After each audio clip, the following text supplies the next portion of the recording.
Lección 2. Principiantes. This and That Negative. Utilizamos el pronombre demostrativo this, que significa este, esta y esto, cuando nos referimos a un objeto que podemos tocar físicamente. Utilizamos that, que significa ese, esa, eso, aquel, aquella y aquello, cuando hacemos referencia a un objeto que está fuera de nuestro alcance. Para formar la negación debes colocar not después del verbo to be, y al momento de hablar debes contraer is y not, que pasa a ser isn't.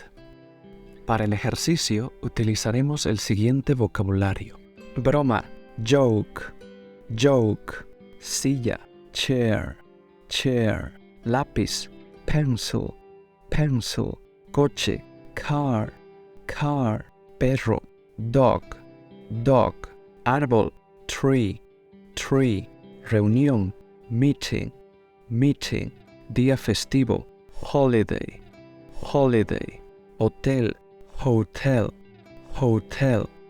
Ejercicio. This and that, negative. Primero, el negativo con this. Recuerda, tienes que decir this isn't a. Esto no es una broma. This isn't a joke. Esto no es una silla. This isn't a chair. Esto no es un lápiz. This isn't a pencil. Eso no es un coche. That isn't a car. Eso no es un perro. That isn't a dog. Eso no es un árbol. That isn't a tree. Ahora practicaremos el negativo con el sujeto it. It isn't a. No es una reunión. It isn't a meeting. No es un día festivo. It isn't a holiday. No es un hotel. It isn't a hotel. Para más lecciones fáciles, no olvides suscribirte.